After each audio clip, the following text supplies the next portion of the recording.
Mr. President, Senator from Maryland, I ask consent that the quorum call be dispensed with. without objection.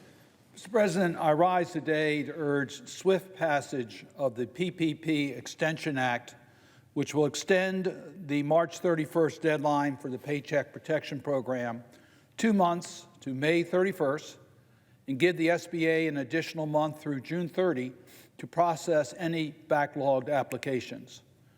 This Saturday, March 27th, will be the one-year date since the CARES Act was enacted. In that time, SBA has approved 8.2 million PPP loans worth more than $715 billion.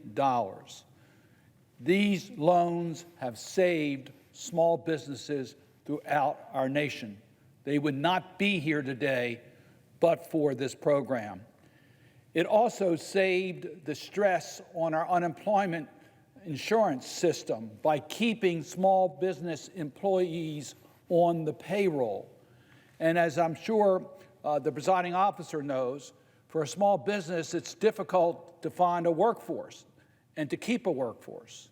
And the Paycheck Protection Program allowed small businesses to maintain their workforce so that when the pandemic is over, they're going to be ready for a growing economy.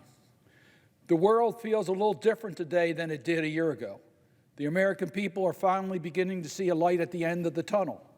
More than 124 million vaccine doses have been administered, and public health officials nationwide are beginning to ease restrictions on public gatherings. We can see a light at the end of the tunnel, but we're not there yet. Small businesses are struggling, but in spite of those struggles, small businesses are still showing up for our communities. The Baltimore Sun recently published a story about a restaurant in my hometown of Baltimore that captured the essence of the value of small businesses bring to our communities. Steve True and Efren Abe, co-owners of the popular restaurant in Baltimore named Ekaben, recently drove 6 hours from Baltimore to Vermont to prepare a meal for a longtime customer who was on her deathbed. They did this at their own cost because that's what small business owners do. They're part of our community. Afterwards, Mr. Chu and Mr. Abe called the decision a no-brainer and viewed their trip as a way to say thank you to a customer who has supported them for the years. That's what makes small businesses special. They are more than places we go to buy products or enjoy a meal. They're vital pillars in our community. Mr. President, that story and countless others like it are why we passed the PPP program initially and why we must pass the PPP Extension Act so PPP can continue to be a lifeline for small businesses in the coming months. Congress and the Biden administration have implemented significant improvements to the PPP in recent months that have made the program more equitable and useful. So we must now extend the deadline to allow small businesses and nonprofits to take full advantage and receive the help that they need. In December, Congress passed the Bipartisan Economic Aid Act, which provided an additional $284 billion to PPP and made second-round PPP loans available to small businesses that have spent their initial PPP loan and can demonstrate a 25% loss in revenue. The bill also expanded eligibility to PPP to include certain local newspapers, TV stations, and radio stations, as well as 501c6 nonprofits. I must remind my colleagues that while the SBA was beginning to implement the improvements we made in the PPP program in the Economic Aid Act, the agency was also undergoing the transition from the Trump administration to the Biden administration. Transitions, even under the best circumstances, can be disruptive to an agency's work. On February 22nd, the Biden administration took strong action to get funding to small businesses that were either left out or underfunded during prior rounds of PPP. The administration implemented a 14-day exclusive window for small businesses with fewer than 20 employees. It updated the maximum loan calculation formula for sole proprietors and eliminated rules prohibiting small business owned by formerly incarcerated individuals and individuals with delinquent federal student loans from securing a PPP loan. It made it possible and much more worthwhile for small businesses to apply for PPP loans. But it takes time. PPP is a forgivable loan, but you have to have a financial institution to make that loan. It's got to be processed, it's got to be approved, and it can't be done by the end of this month. During the exclusivity period, SBA approved PPP loans for more than 400,000 small businesses and nonprofits with fewer than 20 employees, nearly half of which were first-time borrowers. We're reaching the hard-to-serve, the most needy of the small businesses. They finally got help. Earlier this month, we passed the historic American Rescue Plan. The plan expanded PPP eligibility even more to include more nonprofits as well as digital news platforms.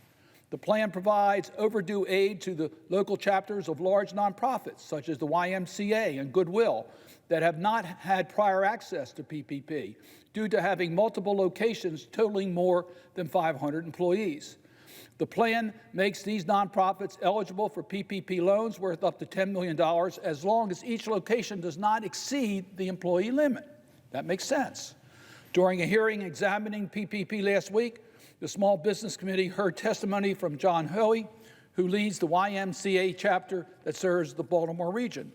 John urged us to extend the PPP to give nonprofit leaders more time to understand the program. He said, "I can tell you that colleagues of mine who run large Ys around the country and large nonprofits of Baltimore are still trying to understand the program and figure out if they qualify.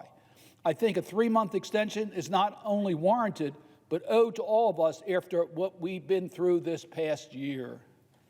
We also heard testimony from Lisa Mensa, who leads the Opportunity Finance Network, which is the National Association of CDFIs, our mission lenders. She warned us that thousands of business owners who will not receive access to PPP without an extension. She told us about a CDFI in Jackson, Mississippi, that estimates that 1,300 loans from small businesses that apply for PPP will not receive funds if we do not extend the deadline. Of these 1,300 applicants, 98% are businesses with fewer than 20 employees, 95% are minority-owned, and nearly 100 of them are veteran or veteran spouse-owned small businesses. Mr. President, this is only one CDFI out of hundreds nationwide. The story will be repeated, those that have been left out. The committee has also been urged to extend the deadline by the business community. On March 15, more than 90 Chamber of Commerce's, trade groups, and business organizations sent a letter urging extension. And they said nearly 1 year into the COVID-19 pandemic, the continued liquidity challenges of small business sectors are acute. Mr. President, it's clear that there is still an overwhelming need for PPP loans, which is why the PPP Extension Act passed the House of Representatives by a 415-3 vote. This is bipartisan. The bill that we're talking about is sponsored by Senator Collins, and Senator Shaheen and I are also on that bill. The good news is that the resources are there. We have been informed by the SBA that the extension of the deadline can work within the funds that have already been made available by Congress. The money is there. This is not the first time we've done this. I must remind my colleagues that last year, as PPP was approaching its deadline, I brought a bill to the floor of the Senate and worked with Senator Rubio to give small businesses more time to get their applications filed. I must also remind my colleagues that we passed that extension to preserve access to PPP while we continued negotiating on broader changes to the program. We need to do the same thing again. I note that there are other modifications to the program that we will have an opportunity to discuss, and I am committed in conducting those discussions in the same bipartisan manner that I have approached the development of these programs. In fact, later today, in just in 45 minutes, there will be a hearing of the Small Business Committee where we will be doing oversight on the programs that we made available during COVID-19, and we'll have representatives from government responsible for those programs, including the SBA. But the bottom line, we first need to extend the program. Got to make sure it doesn't expire next week. We must get this done. The need is there, and the funds are there.